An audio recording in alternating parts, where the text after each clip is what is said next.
금리 인하를 가는 기대를 할 수 있을까? 경기는 괜찮은데 외국인은 언제든지 차익 실현을 할 수 있는 구간으로 가까워지고 있다라는 2월 1일 날 발표되는 한국 수출을 보자라는 말씀을 드렸거든요. 여기서 중국 수출 데이터가 얼만큼 나오는지를 좀 봐야 될 것 같아요.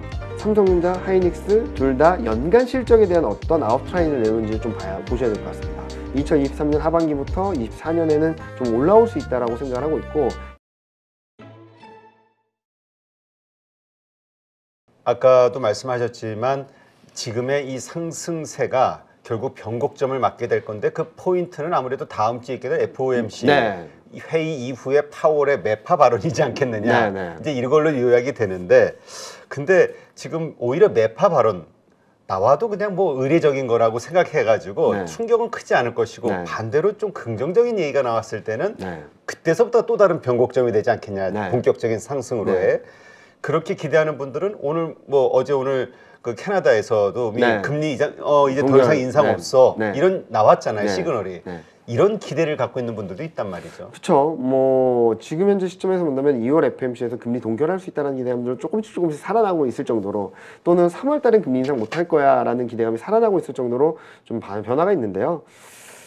근데 연준 위원들의 발언들을 보면은 여전히 금리 인상 사이클이다, 23년에는 금리 인하 없다라는 말을 똑같이 말하고 있습니다. 자, 그리고 그러면은 자, 생각을 해볼게요. 자, 25bp 금리 인상을 하고 파월 연준의장이 매파적인 발언을 좀 완화적으로 한다고 해서 시장이 더 오를 수 있을까요? 시장이 오른 것은 금리 인하 기대가 굉장히 강해졌기 때문입니다. 앞서 말씀드렸던 것처럼 23년 하반기부터 24년 1월까지 3번 금리 인하를 기대하고 있는 상황인데 4번, 5번? 금리 인하를 가는 기대를 할 수 있을까? 경기는 괜찮은데 이 부분을 좀 고민해야 된다는 말씀을 드리는 거죠. 그리고 그래서 저는 2월 FMC가 서프라이즈한 모멘텀이 되긴 좀 어렵다. 오히려 작은 미스만 있다 하더라도, 시장 기대가 여기에 있다면 작은 미스만 있다 하더라도 시장이 좀 변동성을 자극할 수 있지 않을까라는 생각을 하는 거고요. 또 한편으로는 뭐 가능성은 높지 않다라고 생각을 하지만 50bp 금리 인상 가능성이 0%는 아니다, 제로는 아니다 라는 말씀 드리고 싶어요. 왜냐면은 최근 파월 연준의장을 비롯해서 모든 연준위원들이 계속 얘기를 하고 있거든요. 금리 인하 가능성 없어, 금리 인하 기대하지 마. 오죽하면은 FMC 의사록에도 23년에 금리 인하를 예상하는 연준위원은 없다라는 문구를 넣어버렸어요. 그런데도 시장이 안 먹히고 있거든요. 안 믿는 거죠, 연준? 안 믿는 거죠. 자, 그림을 한번 보여드리면 지금 현재 연준이 제시한 23년 연말 점도표가 5.1입니다. 24년 연말 점도표가 4.1이에요. 괴리가 커요. 너무 크죠. 이런 것들을 감안해서 본다면 저는 연준에서 50bp 금리 인상 가능성도 아예 없다라고 말하기는 어렵다. 가장 충격이 큰 거는 50bp 금리 인상을 하는 거죠. 그게 최고겠죠. 네, 지금. 최고죠. 그리고 또 한편으로는 파월 연준의장이 매파적인 발언을 하는데 잭슨 미팅 같은 거겠죠. 무슨 말씀을 드리냐면 시장을 달래주거나 위로하는 발언 자체를 없애버리는 겁니다. 그러니까 시장이 기대할 만한 문구 자체를 빼버리는 거죠. 잭슨 미팅 때도 저 깜짝 놀랐거든요. 비둘기파적인 발언을 해석할 만한 건덕지, 그러니까 빌미를 주질 않았던 연설이었거든요. 그럴 가능성이 좀 있지 않을까라는 생각을 하는 거죠. 왜냐면은 파월 연준이랑 비롯한 연준위원들은 똑같은 발언을 하고 있는데 시장은 계속적으로 금리 인하 기대를 키워가고 있다는 점에 있어서 통화정책이 시장에서 그리고 매크로 환경에서 제대로 작동되지 않을 수 있다는 걱정을 할 수 있기 때문에 좀 강경한 발언을 할 수 있지 않을까. 그 이전으로 돌아가서 본다면 시장의 기대가 이미 여기까지 와 있는 상황이라고 본다면 이를 넘어서는 서프라이즈한 모멘텀을 기대하기보다는 이보다 작은 미스, 작은 실망감만으로도 시장이 흔들릴 수 있을 가능성이 높지 않을까라는 예상을 하고 있는 부분입니다. 네, 그렇군요. 네. 참 이게 어려워요. 그래서 이 연준에 맞서지 마라라는 격언을 따를 것이냐, 아니면 시장을 따를 것이냐. 네. 저는 돌아가다 보면은 결국에는 Don't fight the Fed라는 말이 맞았던 경우가 더 많았다라고 생각을 하거든요. 왜냐면은 시장은 기대와 그 기대 안에서의 선순환 과정, 또는 기대감이 확대 재생산되는 과정을 통해서 오버슈팅이 나오기도 하고 언더슈팅이 나오기도 합니다. 그런 것들을 감안해서 본다면 지금 레벨에서 시장을 따라가는 거는 너무나도 부담스럽다. 좀 많이 조심하자라는 말씀을 드리고 싶습니다. 네, 알겠습니다.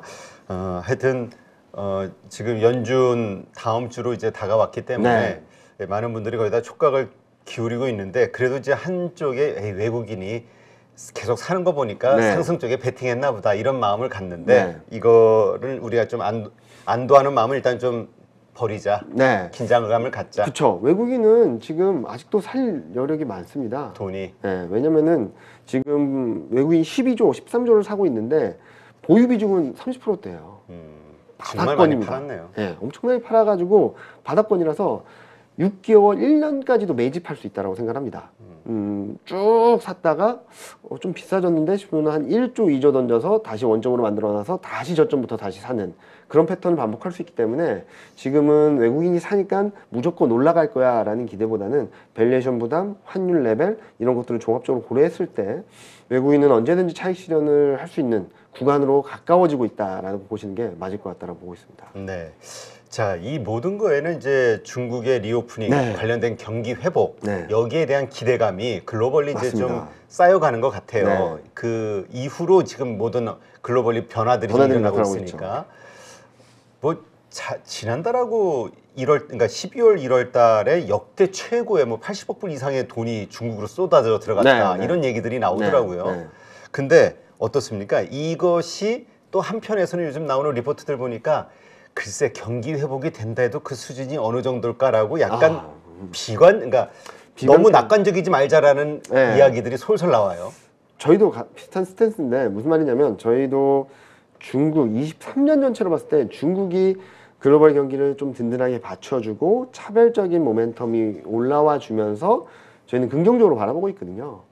자, 그런데 아까 맨 처음에 보여드렸던 표에서 보여드렸던 것처럼 방역 조치 완화가 너무 빠른 경기 개선 기대를 하고 있는 것 같다는 생각을 하는 거죠.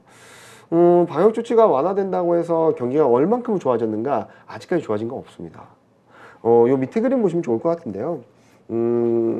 예상보단 괜찮았습니다.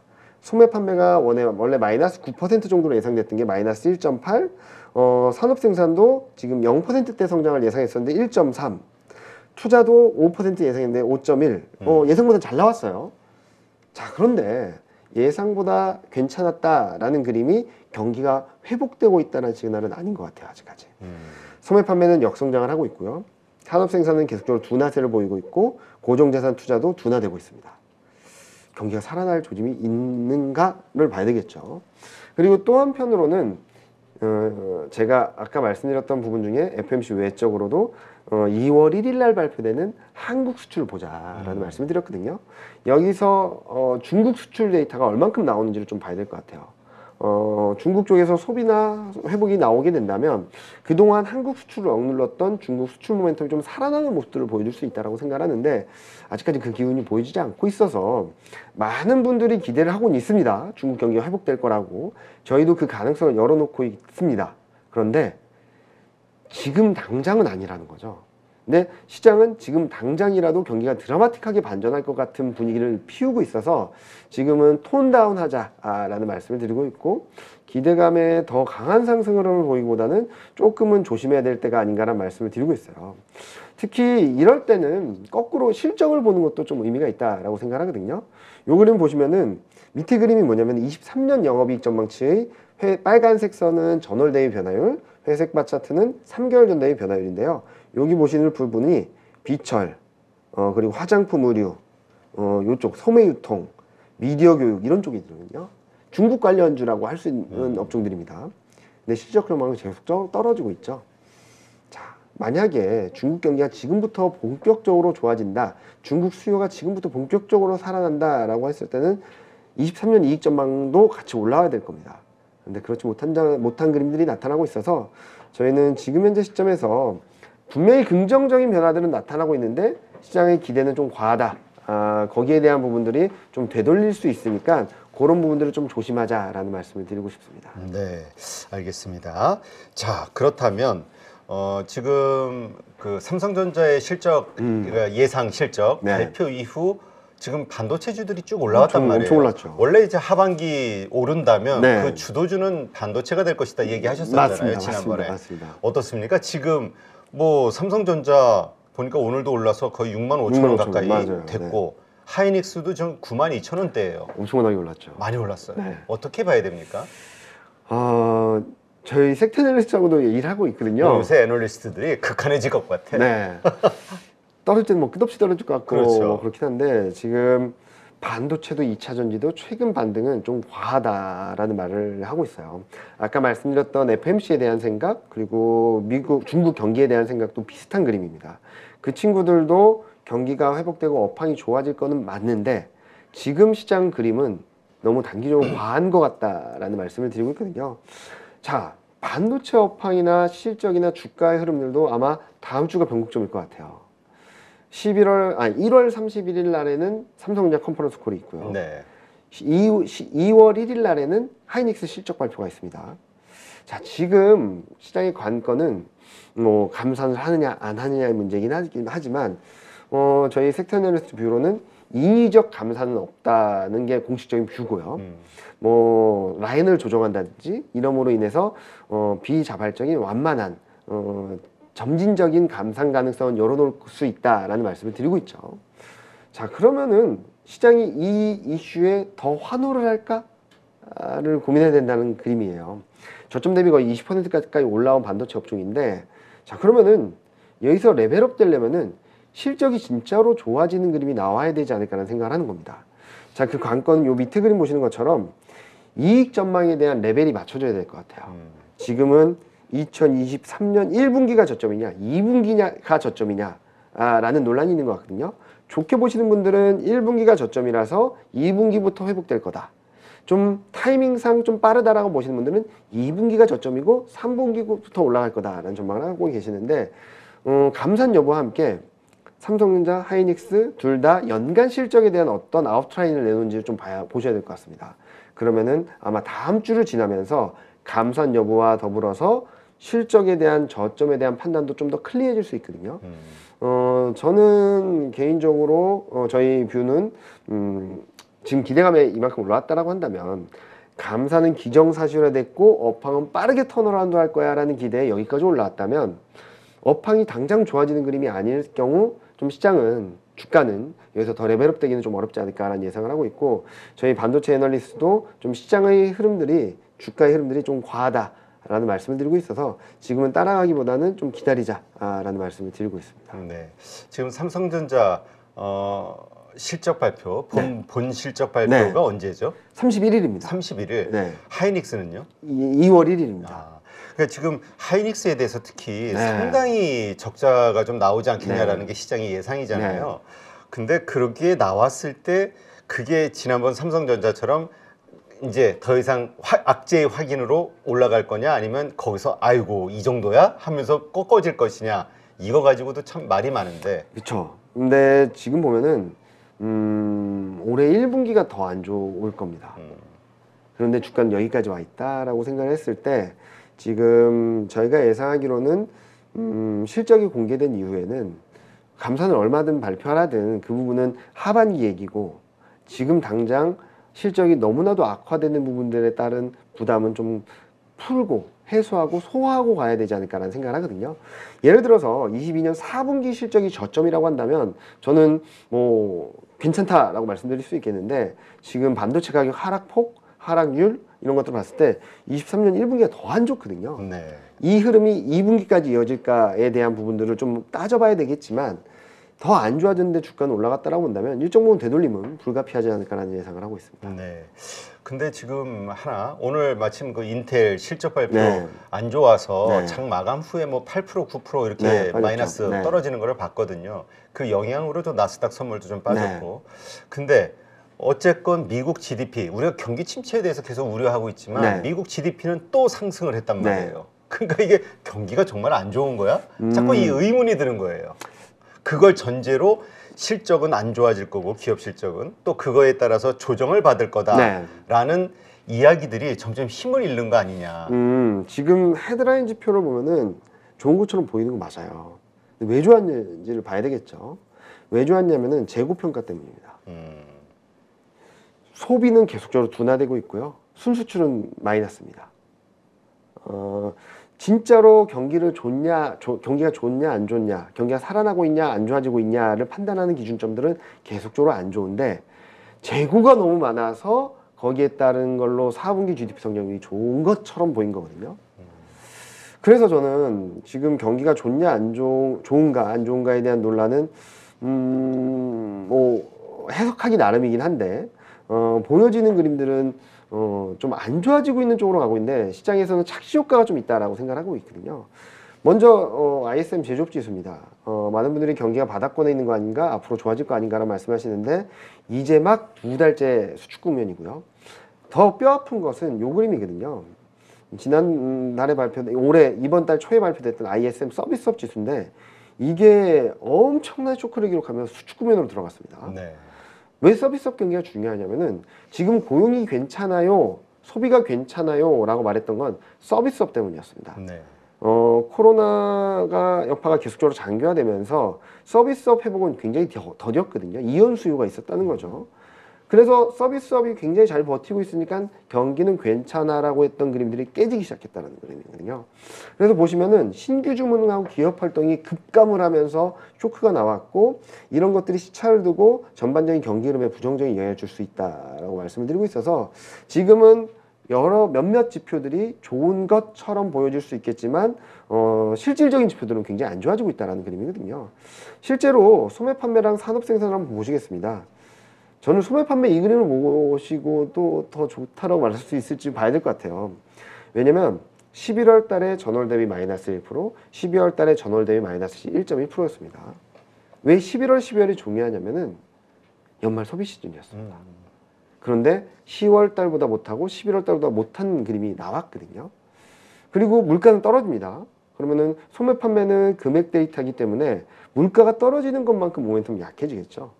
이런 것들을 봤을 때 소비가 좀 빠르게 둔화되고 이 와중에 서비스업 경기까지 악화되게 된다면 멀지 않은 시점에 실업률까지 고용지표까지도 좀 부정적인 영향을 줄 수 있다라고 생각하고 있고 2월 3일 날 금요일 날 고용지표가 발표됩니다. 네.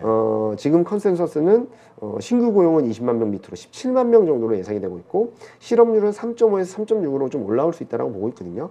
근데 최근 1년의 소비 부진, 서비스업 부진을 감안해서 본다면 실업률이 좀 3.6보다 높게 나왔을 경우 시장에서는 경기에 대한 부분들을 좀 그때부터 본격적으로 반영하지 않을까라는 생각을 하고 있어서 4분기 GDP 성장률이 잘 나왔다고 해서 시장이 환호하기보다는 그 이면을 바라봤을 때 앞으로 더 좋은 그림을 만들어주기보다는 앞으로 경기 측면에서는 좀 부정적인 그림들이 만들어지고 있다라고 보시는 게 맞을 것 같습니다. 그렇군요. 네. 자, 하여튼 지금 반도체주의 반등 그리고 또 그로 인해서 또 이제 중소형주들, 네. 반도체 소부장들도 좋은 흐름을 보였단 말이에요. 네.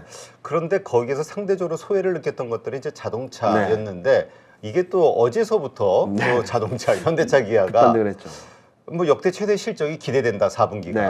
뭐 그런 이야기도 있습니다만 그럼에도 불구하고 또 계속해서 부정적 얘기 나와요. 그렇죠. 어떻게 봐야 돼요? 이 자동차, 현대차 기아에 대해서는? 뭐 자동차 업종 저도 되게 좋게 보고는 있는데 경기에 가장 민감한 업종이 자동차인 것 같거든요. 자, 그러면은 자동차 수요가 2022년에는 굉장히 견조했다라고 말할 수 있겠지만 앞으로 더 좋아질 것인가를 봐야 되겠죠. 자, 요 그림을 보면은 물가를 통해서도 여러 가지를 읽을 수 있습니다. 보시면은 왼쪽 요 그림이 전년 대비 변화율인데요. 휘발유, 중고차 마이너스 계속적으로 폭을 확대해 나가고 있고 신차 가격도 전년 대비 변화율이 빠르게 둔화되고 있습니다. 네. 무슨 말이냐면은 경기가 안 좋아짐으로 인해서 자동차를 바꾸려는 수요가 약해지고 있다는 시그널로도 읽을 수 있는 부분이거든요. 자, 그러면은 올해 GDP 성장률이 미국은 0.5, 유로존은 0, 유럽은 영국은 마이너스 0.9, 독일은 마이너스 0.6, 거의 0에 가까운 성장을 할 것으로 예상이 되고 있거든요. 이런 상황에서 자동차가 더 좋아질 수 있을까를 좀 고민해야 되겠죠. 그래서 저는 자동차 업종이 2023년 하반기 경기 흐름과 흐름을 같이 해서 2023년 하반기부터 24년에는 좀 올라올 수 있다라고 생각을 하고 있고 특히 IRA 법안의 피해에서 조금씩 벗어나는 24년에는 좀 좋아질 수 있다고 보고 있는데, 어제 급반등은 뭐 테슬라의 강세도 있었기도 했고, 앨런 머스크의 여러 가지 코멘트들, 발언들이 있으면서 자동차 수요에 대한 기대감들이 올라왔기 때문이지, 실질적인 펀더멘탈이 좋아졌다라고 보기는 좀 한계가 있지 않나라는 생각을 하고 있습니다. 이 또한 실적 전망을 통해서도 좀 볼 수 있는 부분인데요. 이 그림을 보시면 위에 그림이 연간 영업이익 전망 변화율이고요. 밑에 그림이 23년 이익 전망 변화율입니다. 네. 자동차는 최근까지도 괜찮았습니다.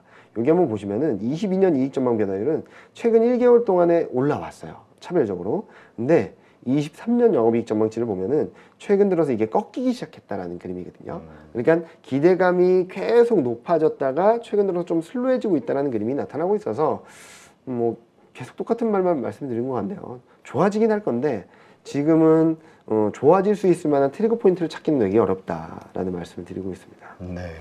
그러니까 지금 이렇게 오를 때 많은 분들이 착각하는 게 혹시나 이게 이제 워낙 고점 대비 많이 빠졌으니까 이제 바닥을 다지고 올라가는 상승 초입이라고 생각하고 지금 추가로 여기서 물타기가 됐든 아니면 신규 매수가 했든 하면은 조금 낭패를 겪을 수 있다. 네. 아까 얘기한 대로 종합지수 2200선 전후 이 네. 박스권으로 보고 그 정도 레벨에 왔을 때 좀 다시 매수하는 방법 네. 이렇게 가자. 네. 그리고 그 정도는 박스권 트레이딩이라고 보고 있고 진짜로 세게 배팅해야 될 구간은 아마도 많은 분들이 이제 시장 끝났어 할 때가 되지 않을까. 그러니까 지금 그렇다면 상저하고로 보시니까 지금 우리가 아까도 얘기하셨듯이 박스권을 탈피해서 정말 본격적인 상승장으로 가는 그 시점이 언제냐? 저희는 2분기부터 시작될 수 있다라고 트리거는 3월 FMC 전후가 될 수 있다고 생각하고 있습니다. 거기에서 뭔가 금리 인상의 중단? 네, 실질적인 액션이 취해져야 되지 않나라는 생각을 하고 있고, 그리고 1분기를 지나면서부터는 이제 중국 경기도 진짜로 살아나는 모습들을 보여줄 거거든요. 그리고 기저효과가 있겠죠. 2022년 2분기 때 3, 4, 5월 달에 중국 봉쇄 조치가 강화되면서 중국 경기가 굉장히 충격을 받았거든요. 그런 기저효과들이 들어오고 있다 보니까 저는 그때부터 증시는 좀 변화가 있지 않을까라는 예상을 하고 있는 부분이라서 지금 아까 보여드렸던 그림과 같은 맥락에서 1분기를 조심하자라고 말씀드린 이유는 새로운 하락 추세가 벌어진다라는 그림이 아니라 여러 가지 불협화음 그리고 여러 가지 조합되지 않는 좋은 기대들을 모두 반영한 듯한 반등이 나오고 있기 때문에 이 여러 가지 퍼즐을 다시 한번 맞춰야 되는 그림이 나올 수 있다라고 말씀드리는 거고, 만약에 베스트 시나리오라고 한다면 2200에서 2400 박스권, 조금 언더슈팅이 나온다고 한다면 저희가 예상한 대로 2100을 살짝 깨는 정도의 흐름이 나올 수 있기 때문에 그때 변동성을 활용하는 전략이 맞지, 지금 2400, 2450 이상에서 따라가는 전략은 좀 많이 힘들 수 있겠다라는 말씀을 드리고 싶은 부분이죠. 네, 알겠습니다. 자, 요즘 하여튼 이 위험자산 증시가 오르면서 많은 분들이 뭐 글로벌리 투자자들이 이거 다시 주식을 사야 될 시점인가? 미국도 되게 고민하는 것 같아요. 네, 맞아요. 근데 그러면서도 이제 매파가 좀 연준이 슬슬 나올 때가 됐는데 싶기도 하고. 네, 맞습니다. 근데 금값이 지금 상당히 오르고 있어요. 이 부분에 대해서 그래서 지금이라도 안전자산 좀 경기를 변동성 있게 본다면 안전자산인 금으로 가야 되느냐 이거 가지고도 고민을 많이 하는데요. 금에 대한 매력은 뭐 달러가 약세로 가게 된다면 그리고 중국 경기가 살아나게 된다면 저는 금에 대한 매력도는 계속적으로 재평가받을 수 있다라고 생각합니다. 그런데 지금 워낙 많이 올랐죠. 많이 올랐죠. 네, 그래서 저는 지금은 금 또한 3, 5와 나가셔도 되긴 했는데 좀 길게 보고요. 지금 상황에서 추격 매수하기 좀 부담스럽다라는 말씀을 드리고 있고요. 아까 대표님께서 말씀하셨던 것 중에 하나가 상승의 초입 국면이라고 따라가는 건 아닙니다. 무슨 말씀을 드리냐면 한번 주간 차트, 월간 차트를 보시면은 지금 2,500에서 굉장히 견고한 저항선들이 다 물려 있거든요. 자, 그러면 어떻게 되냐면은 아까 말씀드렸던 대로 베스트 시나리오가 이게 박스권이거든요. 이 단단한 저항선을 뚫고 가려고 여러 번 돌파 시도를 할 겁니다.